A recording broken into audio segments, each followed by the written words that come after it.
Patriots today is directed by Peter Berg, written by Peter Berg alongside Joshua Zedemer and Matt Cook, and it stars Mark Wahlberg, John Goodman, Kevin Bacon, and J.K. Simmons. This tells the story of the attack on the Boston Marathon in 2013 and the manhunt after that, also leading with the aftermath throughout in the city. This is a very uncomfortable watch. I'm just going to get that out of the way. You will not feel easy watching this movie. What Peter Berg did here, besides directing this movie very, very well in a very classy and respectful way, was make you feel unnerved. This movie has a constant sense of fear, has a constant sense of urgency, of sorrow, of dread. This movie doesn't let up. This movie is able to, throughout, carry you in a deep and high emotional level. It doesn't really break you down. You will not feel just torn down. This will not be the most emotional film of the year. Well, probably. But this is a movie that will leave you shaking. I did not feel easy watching this movie one bit. This is a movie that made me uncomfortable watching it, but in a good way because of how real it is and how topical it is, how recent this is. I remember watching this shit on the news. And this tracks down the activities of the police officers, of the FBI, of the police officers of Watertown, of the terrorists themselves, and it really focuses on character more than I would expect, besides having this incredible sense of what is going on around everyone in this film. This movie is shot in a documentary style, and it blends in real footage in a very subtle way. Again, giving to that uncomfortable degree. It's very handheld. There are very medium shots and close-ups where there should be wide shots and medium shots.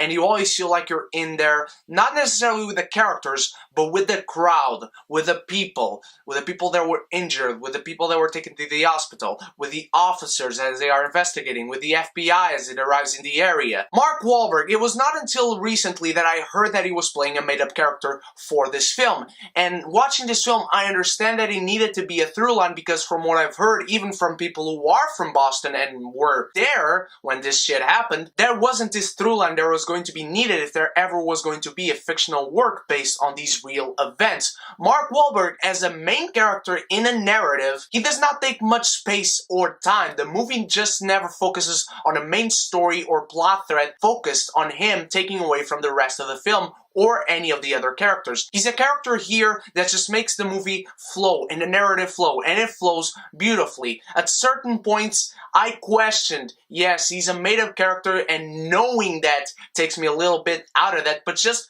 for nanoseconds of this film. He did his part well, the character worked well for this film, and I was fine with it. But there are flashes where I was bothered, let's say. John Goodman here proves why he needs to be in more films. Again, his character works just so great, and he has a great relationship with everyone that he has scenes with in this movie. Be it with Mark Wahlberg, as you see that these guys have kind of a backstory, be it with Kevin Bacon, who's the FBI guy who comes in and starts being in charge of this whole thing because they now think it's terrorism, and so the FBI has got to be in charge. And I love these characters because they are human. Just like the film itself, they feel real, they feel layered. There's not a guy that comes in and, yes, I want these guys because I think these are the guys. You really get to see his thought process and how he gets from one point to another. You get to see how he thinks one thing and then starts to think another. There's never a moment where these guys take up too much time of the film, of the narrative, and of the story. There's never one moment where characters take up the focus from the narrative itself. These are characters that are here to play part as characters, but the narrative is the most important thing throughout. The terrorists are also very much focused on. You get to see the differences between these two sons of bitches, how different they were from each other. You get to see that one guy was really a believer in what they were doing and it was just, and you get to see that the other guy was basically a stoner kid. He was a college kid and he had friends, and you can see his friends in certain parts of the movie. Peter Berg directs this film in a very classy and respectful way for the city and for the people that were involved directly or indirectly in this situation. He does not play up his characters. He does not play up Mark Wahlberg as his star. He is not going for an Oscar necessarily, whether this movie deserves it or not. This is not his intent. His intent is to pay tribute for the people and the city of Boston. And he directs this movie in a very documentary style, and that's why it's so real and so uncomfortable and so dreary at points. He has this very handheld style, but really closing up on characters, just like if you were there, and that's why it's so uncomfortable, because he is there with the characters, and you see how people were just doing everyday shit in this film, where suddenly everything goes to shit. These people are unfortunately and unfairly attacked and injured, and some of them even died. It's so not easy to watch it because it feels real. There's never a moment where there is a movie moment where the music is loud and the characters are leading into this certain way that you can read the narrative and how it's flowing. The movie just happens. Things in this movie just happen, like in reality, and that's how the narrative flows very well. You get to follow the officers to the police square, you get to follow them as they are investigating this, as the FBI is setting up their equipment and whatnot. You get to follow the terrorists around and what they are doing while the police is searching for them, being right next to them or on the other part of town. Peter Berg has certainly found a way to really pay up respect and tribute to the real people that were in real situations. He did it with Deepwater Horizon, he did it with Lone Survivor. Both of those have times where you just are not comfortable watching them. It's not easy because he plays it so real. He shoots it very well, the sound design is very well done, the characters are very real, but where one was an accident and another one were army soldiers doing their job and basically going to a kill zone, unfortunately, this was an attack.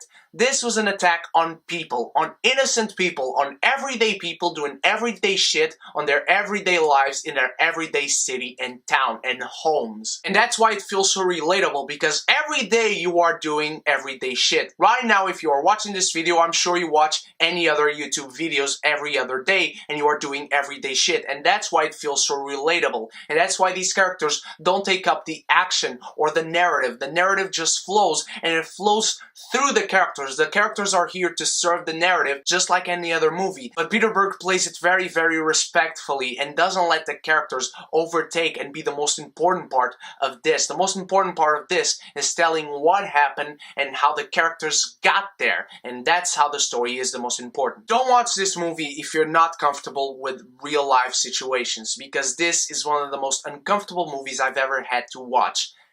It's not easy. It's certainly very well shot, very well directed. The actors are all great. The characters all work great. The narrative is fluid and goes by just like that.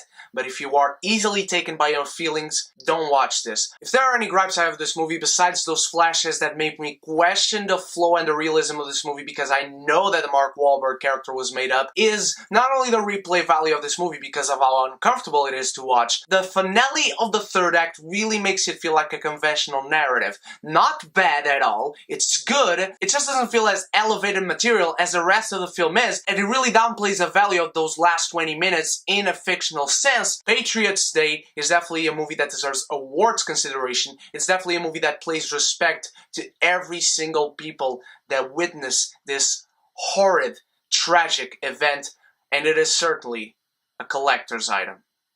What did you think of Patriots Day, my beautiful geekies? Let me know in the comments below, and also let me know what is the most uncomfortable movie you've ever watched. Not in an embarrassing way, just of how real it was. Let me know all that in the comments below. As always, your questions for the hashtag silence Q&A in the comments. Ask me anything you want about anything you want. Leave your questions down there, and you might win something on that giveaway. Don't forget to like this video and share with your beautiful friends. Tell them to click subscribe and click the bell, and by doing that, they will join the beautiful geeky community, and we can be geeky united. Thank you so much for watching, my beautiful geekies. You guys are the freaking best. I love you all. Stay beautiful. Stay geeky. Cheers!